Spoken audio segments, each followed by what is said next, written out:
Yaşamaq, gözəlliklərdən zövq almaq istəyir. Yaşı 100-dən çox olanlara baxanda həsəd aparmamaq mümkün deyil. Kaş onun qədər ömür sürərdim deyə köks ötürürük. Rəsmi statistik məlumatlara görə Azərbaycanda 100 və daha çox yaşı olan 838 insan yaşayır. Ölkəmizin bir sıra regionlarında, xüsusilə Lerikdə uzun ömürlü insanlara rast gəlmək mümkündür. Azərbaycanın həmin uzun ömürlü sakinlərindən biri də Süsənbər nənədir. O nə az nə çox düz 3 əsr görüb. Hazırda nənənin 120 yaşı var.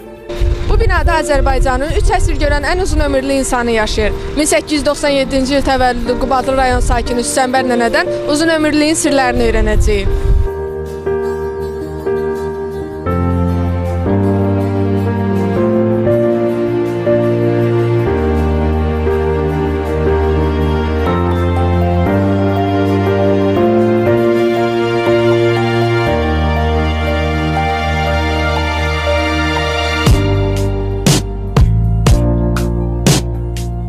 Xanməmmədova Süsənbər 1897-ci ildə Qubadlı rayonunun Həkərli kəndində anadan olub.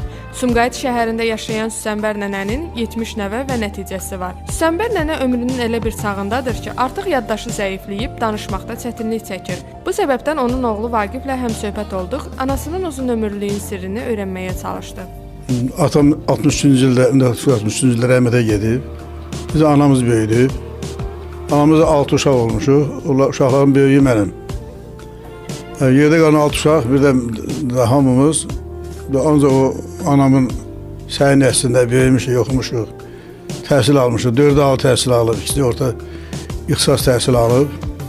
Rayonda olanda, indi burada o qədər yox, rayonda olanda həmişə qatıqla, südlə, heyvandarlıq məhsulları ilə həmişə çox qidalanırdı. Bir də bizdə bu meşələrdə, məsələn, göy-göyərti, çox şey olur da, yəni onlardan çox istifadə edərdi.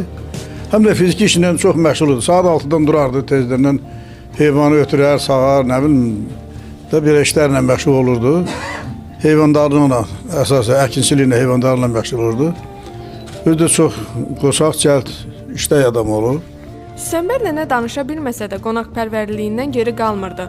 O çətinliklə də olsa bizə çay təklif edib masa arxasına dəvət etdi. Çay. Hə. Çay. Hə, yaxşı, içəcəklər, dilərə çay verir. Hə, verəcək, yaxşı, darılma. Süsənbər nənə dövrünün qaçaq Nəbi və Həcərini də görüb. Onlar haqqında övladlarına danışdıqlarını oğlu Vaqifdən öyrənirik. Təxminən 20-ci illərdə qaçaq Nəbi Həcər gəlirlər bizim bu dağlardan gediblər Bulasın dağlarına. Oradan da gələndə bizim Həkəri çayı gedib Araza tökülür. Gəlib oradan düşəndə adlayırmışlar İrana tərəf. Onda Nəbrində Həcərdir, anam görüb, atam da görüb, elə anam da görüb o vaxtlar. Süsənbər nənə 1918-ci il ermənilər tərəfindən Azərbaycanlılara qarşı törədilən soyqırımın canlı şahidi olub. Məhz bu səbəbdən oğluna ermənilərdən uzaq durmağı tövsiyə edirmiş. Kənddə ev tikirdim.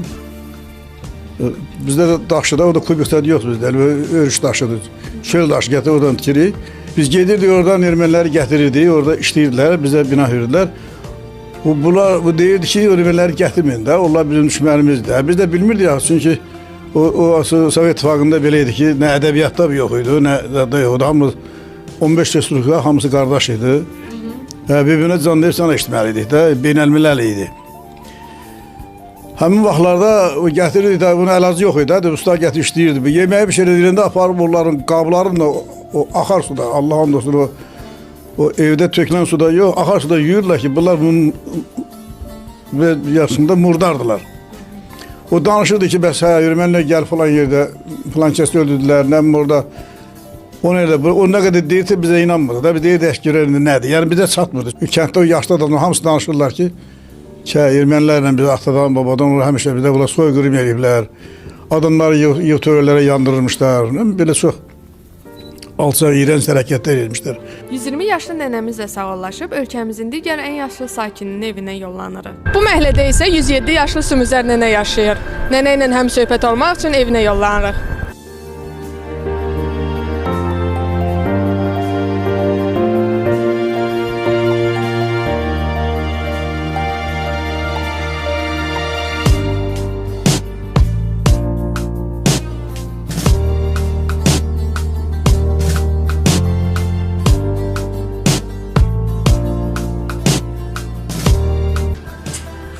nənə, necəsiz ay nənə?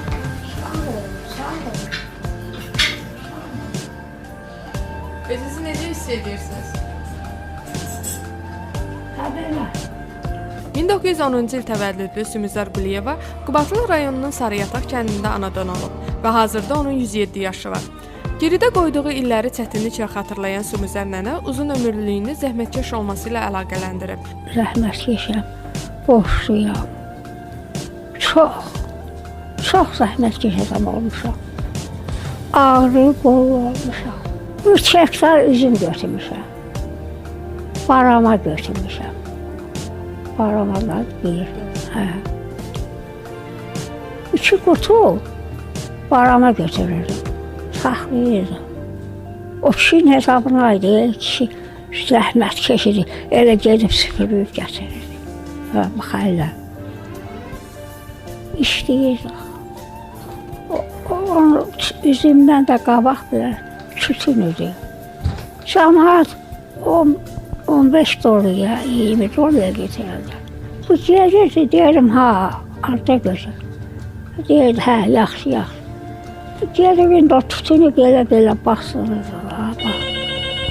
Həmən onda yığırdım. O tütündən mükafat alırdım. Artıq alırdım. Qubadlıdakı yaşayışlarından da söz açan nənə o günləri həsrətlə xatırlayır. Qəşəng bağımız, bağatımız, dərəmiz, təpəmiz,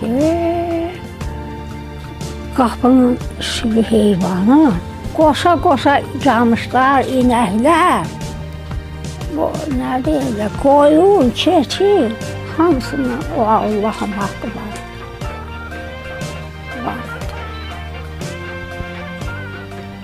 Desin.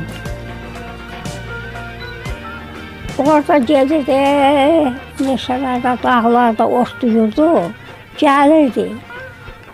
Oranın elə südünün də bükülüyü var idi. Niyə bir xəstəlik yoxdur onda? İndi xəstəlik var. Nədən heyvanlarımız gelir, o çiçəklərdən, çənənlərdən otlayırdı. Gəlirdi, bir də sağırdı. Yer, saxlayırdı, yeyirdi. Mortal tuturdu. Mortalı. Pendiri mortalı. Yağdakı belə füqətlər. 3 uşaq sahibi olan Sümüzər nənənin 10 nəvəsi, 7 nəticəsi var. Həyat yoldaşının birinci arvadından olan 3 uşağı da o böyüdüb.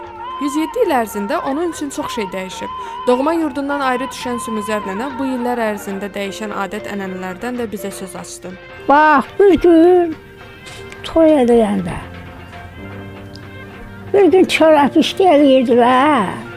Bir gün çörək pişdi, cəmaata yığırdılar. Heyvan kəsirdilər, cəmaat gəlirdi. Bir gün çörək pişirirdi. Bir gün paltar pişdi eləyirdilər. Bir gün indi toy başlanacaqdı. Onda da cəmaatın ağsaqqallarını yığışıydilər ki, sabah axşam toy başlayır. Onda da bir ağsaqqala, kəndin ağsaqqalı. Yığılırdılar, gəlirdilər, yeyirdilər, içirdilər. Sabah toy başlayır. 3 gündə toy. Vırxalır. Gəlini gelib gətirirlər. Amma gəlinlə oğlu oturdular orada. Amma bizdə hələ şey yoxdur. Gəlini gətirirlər. 3 gündən sonra gelib gəlini gətirirlər. Qoyurdular və axşam dövrən olurdu. O sazla çalırdı. Bax, hələ dövrən olurdu. Nənəmiz söhbətimizin sonunda bizə bayatı deməyi də unutmadı. Yatmışdım xalı qəflət içində. Onda gördüm oyan dedilər. Oyandım gözümü, açdım yuxudan. 1001 kəlməni bayan verdilər. Nuranilərin dediklərindən də anlaşıldığı kimi uzun ömürlüyün sirri məhz firavan keçən günlərdədir. Ona görə də yaşadığımız hər bir andan zövq almağa çalışaq.